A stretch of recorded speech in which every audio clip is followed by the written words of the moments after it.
somebody asked me at one point in time in the race, they said, "Are you happy with your place?" And I was like, "My God, I'm on the runners of a sled that Dan built for me behind the most beautiful dogs in the world on the Yukon Quest Trail."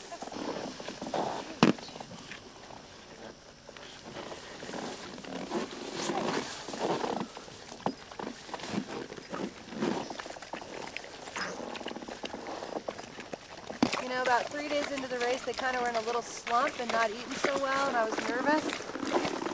And they really came around. Now they're pretty much eating everything and anything I give them. Which always makes you happy. It's at the point now, too, where I got to be careful. I can't leave the bowls with them too long because they're starting to try and clean out the bowls, and they'll chew the bowls up.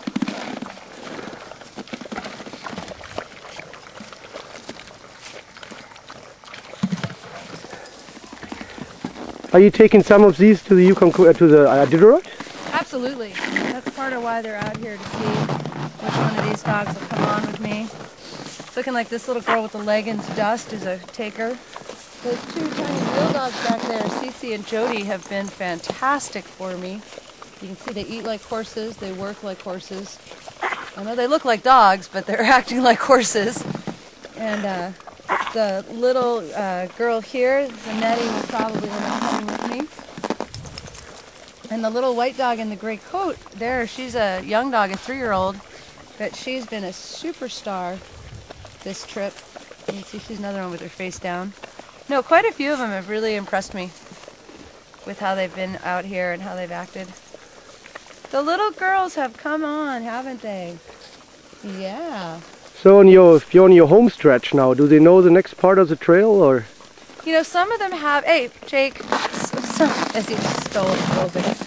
Some of them have finished the quest with Dan. These two, Jake, Loban and Jake, have finished in Dan's team.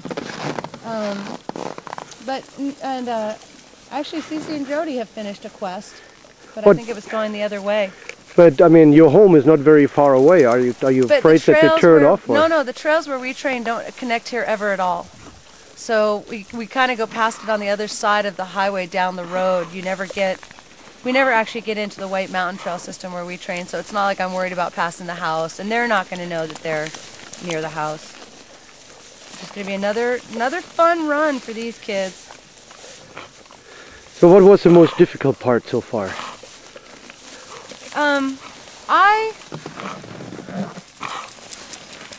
It's weird. It's not always the big things that you hear about. You know, like Eagle Summit was okay and the Black Hills were okay. I had a lot of trouble leaving Dawson in that really bad weather. I ended up getting a little bit disorientated, and there's a local person's trail into his dog yard and trap line that he's marked with old Yukon Quest markers. And I ended up getting on that, and I ended up, it's embarrassing. So I saw the markers leading onto it. I got onto it, and I ended up following it all the way back onto the river. And when I got on the river, I was disorientated and went back to Dawson. So I added 4 hours to my trip to 40 Mile because I ended up going the wrong way, and just, I love Dawson so much. I had to go back and see it again.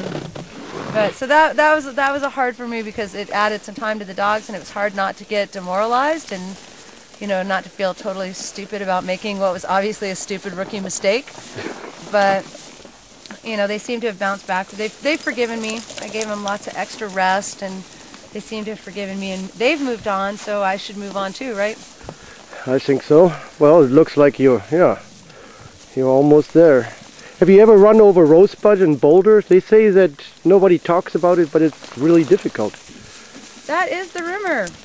And mushers talk about it. Everybody's told me, oh, watch out, you still have Rosebud.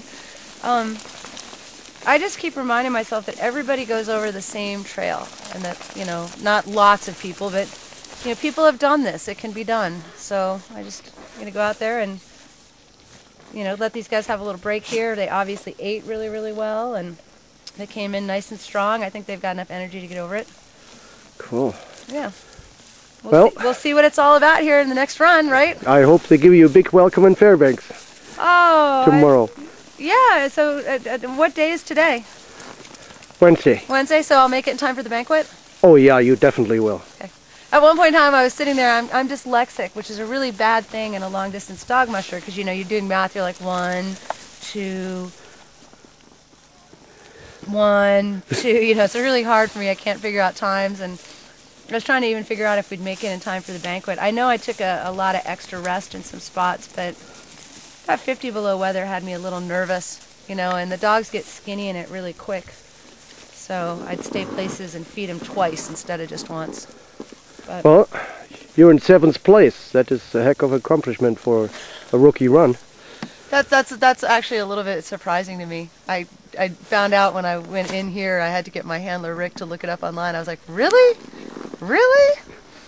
But it sounds like that really there were some horrible conditions that, you know, I had my bad conditions on the 40 mile in the Yukon, but it sounds like, you know, Hans Gott had some really, really bad overflow, and it sounds like Eagle Summit caused a lot of problems for some strong teams, and you know, I guess that's why it's a dog race, because anything can happen, and you just have to deal with it.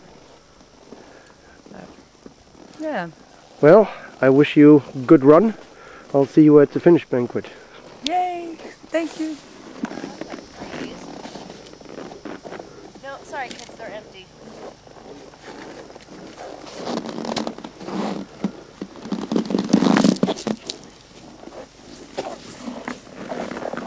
These dishes are really working out nice. That was a good find. What a good girl. Yeah, you ready to do your thing? Let's have the other end. Come on.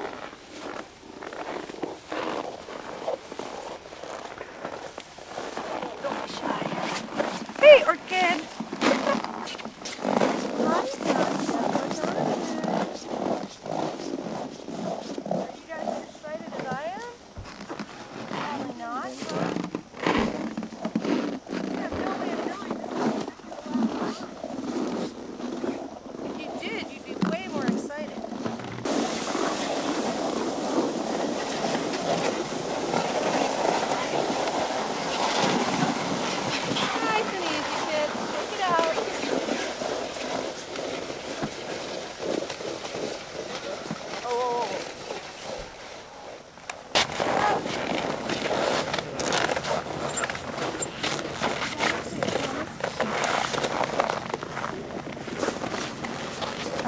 Dogs. Thank you so much. Hey, thanks everyone. Thanks you guys. Nice and easy. Good job.